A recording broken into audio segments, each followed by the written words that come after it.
El mensaje de voz llegó a las 11:47 de un martes por la mañana, y la voz de la mujer al otro lado sonaba arrepentida de una manera que me revolvió el estómago antes de que terminara su primera frase. Icuot, señora Vargas, soy Patricia Herrera de la Notaría Merino. Le llamo en relación a los documentos de cierre de la propiedad en la Marina. Su marido mencionó que ambos estarían disponibles el jueves, pero solo necesito confirmar una cosa. Tenemos a una segunda compradora que figura en las escrituras junto al señor Vargas, y su nombre no coincide con el suyo. Quiero asegurarme de que tenemos la información correcta antes de seguir adelante. Por favor, devuélvame la llamada cuando le sea posible Icuot. Me quedé de pie en el centro de mi cocina con el teléfono pegado a la oreja, reproduciendo el mensaje 2 veces, y luego una tercera. La taza de cerámica que sostenía en la otra mano se había quedado fría mientras revisaba la propuesta para un cliente en la encimera. Y entonces la dejé con mucho cuidado. Esa forma en la que dejas algo cuando te empiezan a temblar las manos, pero aún no quieres admitirlo. Su nombre no coincide con el suyo. Mi marido llevaba en la oficina desde las 7 de esa mañana, o eso me había dicho. Llevaba casada con él 6 años. Tenía 38 años, era arquitecta de interiores senior con 14 años de experiencia y, en el espacio de un mensaje de voz de 45 segundos, cada silenciosa preocupación que había dejado pasar durante los últimos 18 meses se ensambló en algo de lo que ya no podía apartar la mirada. Llamé a Patricia Herrera de inmediato. Icuot, señora Vargas, gracias por devolverme la llamada tan rápido Icuot. Sonaba aliviada. Icuot, como le comenté, tenemos el piso de la Marina a nombre de su marido y de una señorita. Laura Mantis. Solo necesitamos que nos aclare si ha habido alguna modificación en el acuerdo de compra original, ya que nuestros registros muestran que la fianza inicial se extrajo de una cuenta conjunta a nombre de los dos Icuot. Mi cuenta conjunta, la que mi marido había sugerido que abriéramos hacía 3 años para agilizar las finanzas del hogar.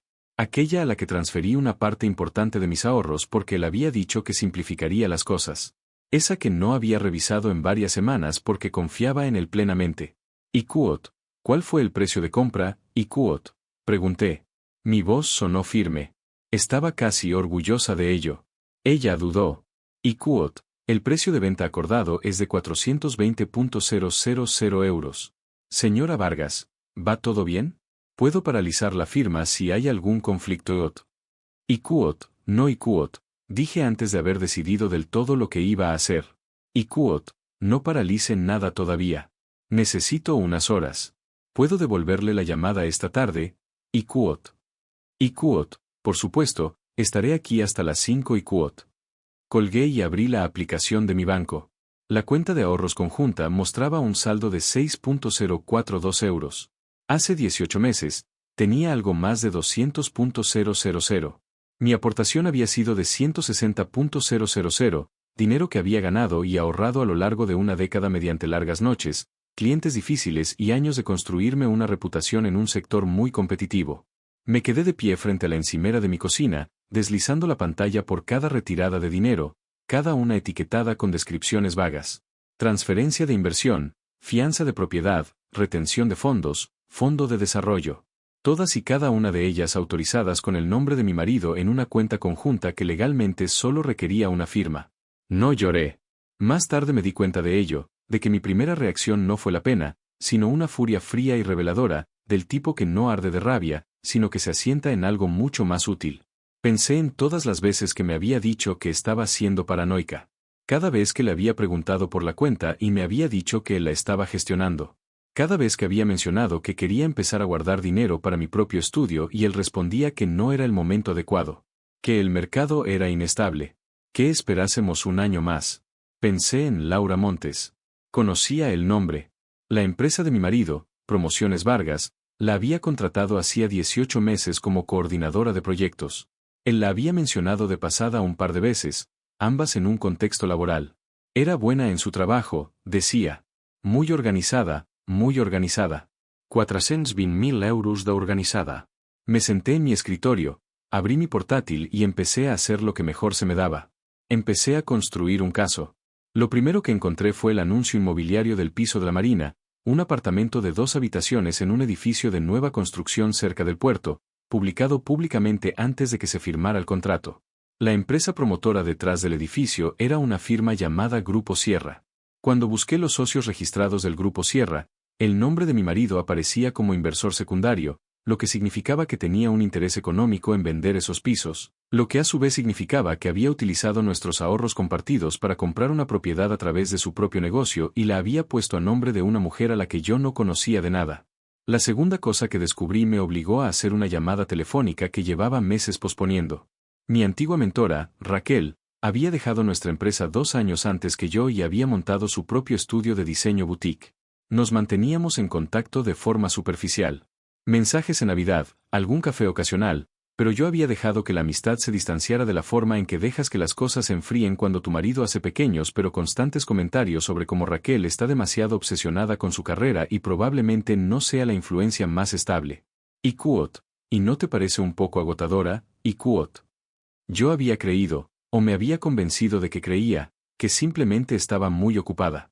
De pie en la oficina de mi casa con el corazón latiéndome a 1000 por hora, comprendí por primera vez lo deliberado que había sido ese distanciamiento.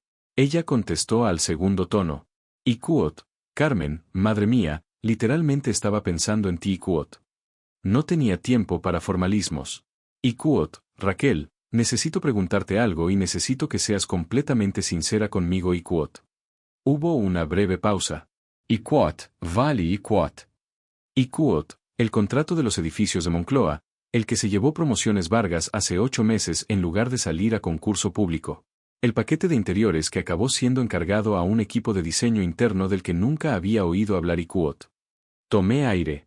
Y quote, ¿llegaste a ver los paneles de diseño de ese proyecto? Y quote. El silencio que siguió duró lo suficiente como para que yo ya lo supiera.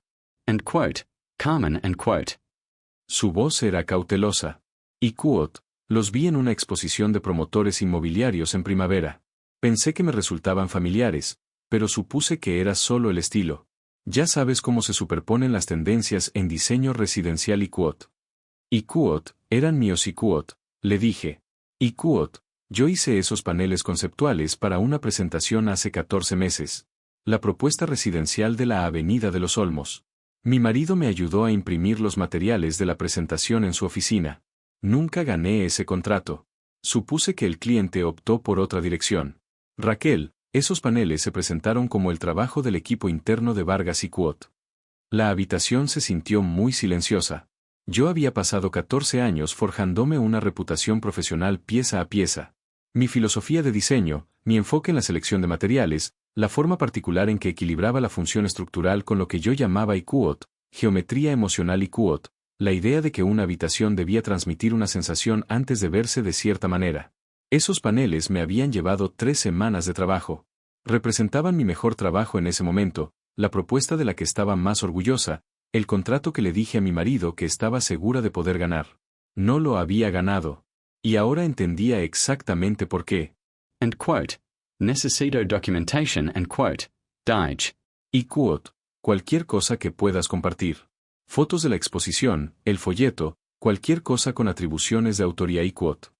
Y quote, revisaré mis archivos esta noche y quote. La voz de Raquel había cambiado a un tono más firme, más centrado. Había olvidado lo rápido que podía moverse cuando algo importaba de verdad. Y quote, Carmen, ¿hasta dónde llega todo esto? Y quote. Y quote, aún no lo sé quote, dije sinceramente. Y quote, pero voy a averiguarlo y quote. Esa tarde, mi marido llegó a casa a las 19:15 trayendo envases de comida para llevar y luciendo la expresión que ponía cuando quería parecer relajado. Yo había tenido 3 horas para recomponerme. Las había pasado al teléfono con mi hermana, quien condujo hasta mi casa y se sentó conmigo a la mesa de la cocina mientras le exponía todo lo que había encontrado, y quien no me dijo ni una sola vez que estaba exagerando. Mi hermana era la persona que, a los 2 años de mi matrimonio, me había dicho discretamente que sentía que algo no cuadraba, y luego aceptó mi defensa hacia mi marido con más elegancia de la que él merecía. Tenía buena memoria y no se regodeó. Simplemente me cogió la mano por encima de la mesa y me dijo, y quote, dime qué necesitas que haga y quote. Lo que necesitaba que hiciera era marcharse antes de que él llegara a casa. Cosa que hizo. Y lo que yo necesitaba hacer era no revelar todavía cuánto sabía. Y quote, día largo y quote, dijo, dejando la comida en la encimera.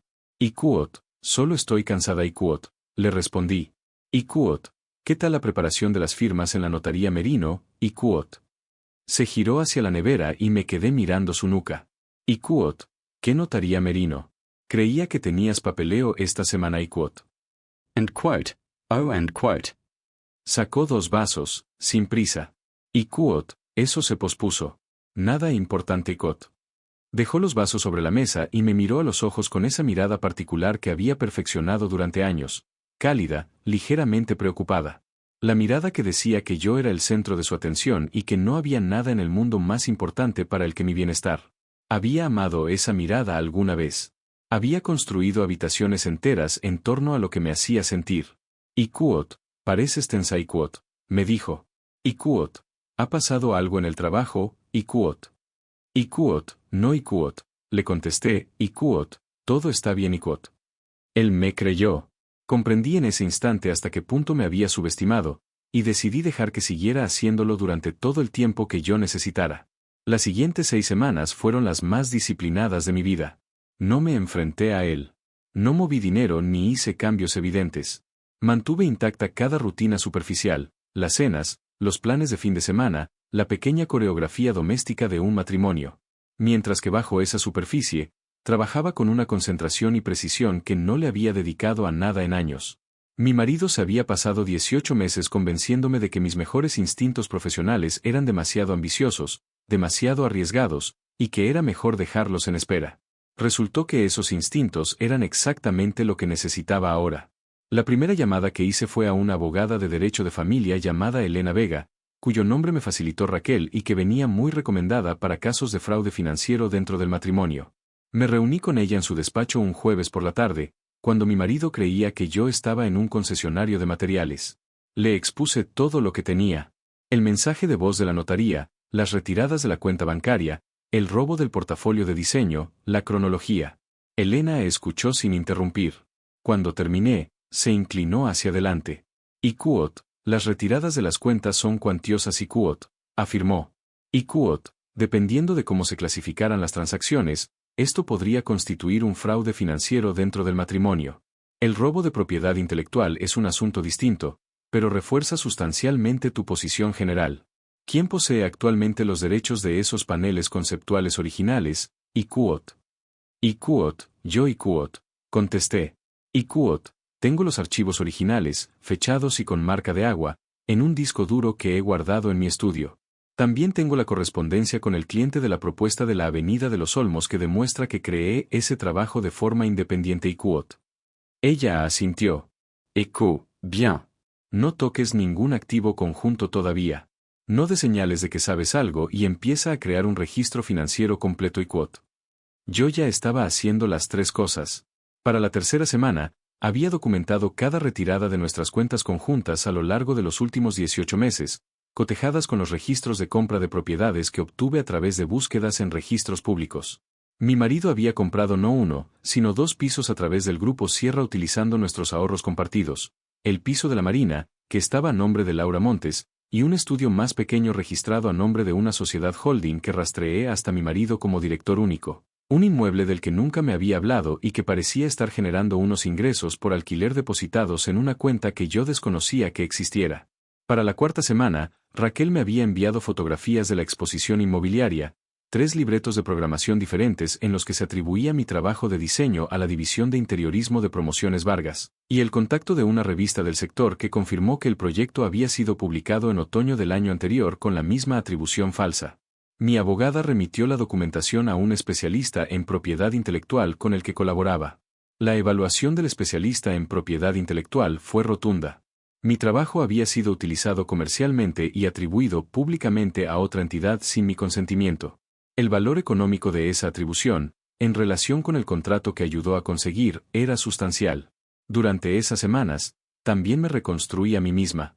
Contacté con Raquel como era debido por primera vez en 2 años. Tomamos un café, luego comimos y mantuvimos una larga conversación sobre el estudio boutique que había estado haciendo crecer. Tenía 3 grandes proyectos residenciales en desarrollo y la reputación de colaborar con diseñadores independientes por contrato. Cuando le comenté que había estado sopesando discretamente la idea de establecerme por mi cuenta, dejó la taza y me miró con una expresión que era a partes iguales afecto y exasperación. Y quote, intenté contratarte hace 2 años y quote, me dijo. En quote, te acuerdas. Dijiste que no era el momento adecuado y quote. Yo me acordaba.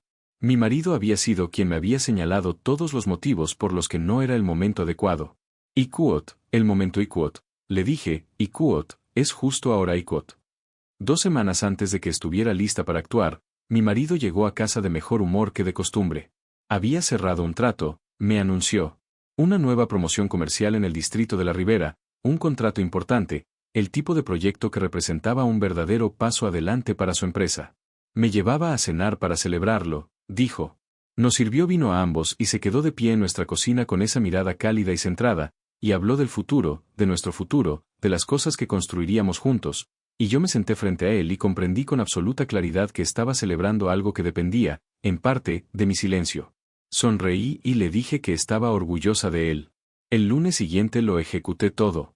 Empezó a las 8 de la mañana con una llamada a Patricia Herrera en la notaría Merino, informándole de que impugnaba la transacción de la propiedad de la Marina basándome en que los fondos de la cuenta conjunta se habían utilizado sin mi conocimiento ni consentimiento, y que mi abogada se pondría en contacto con ellos antes del final de la jornada laboral. Patricia, en su favor hay que decirlo, no pareció sorprenderse del todo.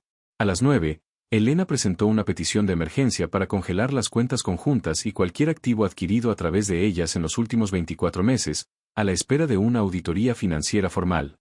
A las 10, el especialista en propiedad intelectual envió una orden de cese y desistimiento formal a Promociones Vargas en relación con el uso comercial no autorizado de mi trabajo de diseño, adjuntando una tasación por daños y perjuicios. A las 11, llamé al socio de mi marido, un hombre llamado Gerardo, que llevaba años trabajando codo con él y del que siempre tuve la sensación de que no se sentía cómodo con ciertos aspectos de sus negocios, y le conté de forma calmada y específica lo que había descubierto. Gerardo me pidió que le diera 48 horas. Le di 24. El fin de semana anterior, un domingo por la tarde mientras mi marido jugaba un torneo de golf, había trasladado mis documentos personales y el disco duro con mis archivos de diseño originales a casa de mi hermana. No me había llevado nada más. La vida que habíamos construido juntos en esa casa, los muebles que yo había elegido, las reformas que había supervisado, la cuidadosa arquitectura de un hogar al que le había dado forma con mis propias manos, lo dejé exactamente como estaba. Hay cosas que dejas atrás no porque no te importen, sino porque cargar con ellas te retrasaría en tu camino. Al mediodía, le envié a mi marido un único correo electrónico. El asunto decía, y quote, lo sé todo y quote. El cuerpo del correo contenía 4 archivos adjuntos, la demanda de emergencia de Elena, la orden de cese y desistimiento por la propiedad intelectual, un documento resumen que yo misma había redactado detallando cada transacción financiera que había podido rastrear, y las escrituras de ambas propiedades. Debajo de los archivos adjuntos, escribí 3 frases. And quote, he contratado asesoramiento legal. Mi abogada se pondrá en contacto con el tuyo. No me llames, contacta con Elena Vega directamente y quote. Estaba sentada en el estudio de Raquel cuando mi teléfono empezó a sonar. Vi aparecer el nombre de mi marido en la pantalla y no contesté. Sonó 4 veces más durante los 15 minutos siguientes, y luego se detuvo. Sus mensajes de voz se redirigieron directamente a Elena. Sus mensajes de texto, y fueron muchos, los reenvié sin leerlos. Lo que ocurrió a continuación se desarrolló a lo largo de varios meses, y lo resumiré aquí de la forma en que se resumen las cosas que son dolorosas, burocráticas y que no son la parte más importante de la historia. La investigación financiera forense resultó ser peor que mi estimación inicial. A lo largo de 18 meses, mi marido había transferido algo menos de 200.000 euros de nuestras cuentas conjuntas a inversiones inmobiliarias y a una cuenta comercial independiente sin mi conocimiento ni consentimiento. La normativa legal de nuestro país respecto a las malas prácticas financieras conyugales era clara, y la documentación que yo había recopilado era exhaustiva. Elena describió mis pruebas como inusualmente bien organizadas para tratarse de una primera presentación de pruebas. Le dije que era arquitecta, que entendía la importancia de la documentación. El caso de propiedad intelectual avanzó de forma paralela pero separada. El contrato comercial que se había conseguido utilizando mi trabajo de diseño valía considerablemente más que el concurso original de la Avenida de los Olmos que yo había perdido. La tasación de daños que presentó mi abogada reflejaba tanto el beneficio económico directo que la empresa de mi marido había obtenido a partir de mi trabajo robado, como el daño profesional a mi reputación al ver ese trabajo atribuido a otra empresa. Sus abogados intentaron rebatir duramente la tasación. Negociamos durante 11 semanas. Su socio, Gerardo, para ser justos, Cooperó plenamente una vez que comprendió la magnitud de lo que se había hecho. Aseguró que no estaba al tanto del robo de propiedad intelectual y no estaba dispuesto a defenderlo. El resultado para la empresa de mi marido no fue bueno. A través del proceso judicial llevado por Elena, supe que Laura Montes no conocía el origen real de todos los fondos utilizados para comprar el piso de la Marina. Había creído que se trataba de los ahorros personales de mi marido. No sabría decir si eso era totalmente cierto o convenientemente cierto. Lo que sí sabía era que la disputa por la propiedad se resolvió como parte del acuerdo económico más amplio y que ella no era mi prioridad. La persona a la que responsabilizaba de mi situación era la que había tomado todas y cada una de las decisiones que me habían llevado hasta ella. 6 meses después de enviar aquel correo, me senté en la sala de conferencias de Elena y firmé el acuerdo final de divorcio. Este incluía la devolución íntegra de mis aportaciones económicas con intereses, las indemnizaciones por el caso de propiedad intelectual y el compromiso de mi marido de corregir formalmente la autoría en todos los materiales publicados en los que apareciera mi trabajo de diseño. También me marché con las escrituras de una pequeña propiedad, una casa adosada de 2 plantas en la que me había fijado 18 meses antes y que le había mencionado a mi marido, quien me había dicho que no merecía la pena la inversión. Yo creí que sí la merecía, y tenía razón. El día después de firmar, quedé a comer con Raquel. Nos sentamos en un restaurante cerca del estudio y pidió champán antes de que yo pudiera sugerir algo más modesto. Y cuando llegaron las copas, levantó la suya y me miró con una expresión de genuina y rotunda felicidad. Iquot, sé que este no era el plan con el que empezaste Iquot, me dijo. Equot, no Equot, le di la razón. Iquot, pero esta siempre fuiste tú, Cot. Ladeó ligeramente la cabeza. Iquot, lo sabes, ¿verdad? La mujer que se pasó 6 semanas construyendo un caso legal mientras preparaba la cena todas las noches. La persona que devolvió la llamada a Patricia Herrera en menos de 30 segundos y mantuvo la compostura por completo. Esa eras tú. Esa siempre has sido tú, Cot. Pensé en la versión de mí misma de hacía 18 meses. La que había dejado de preguntar por la cuenta del banco.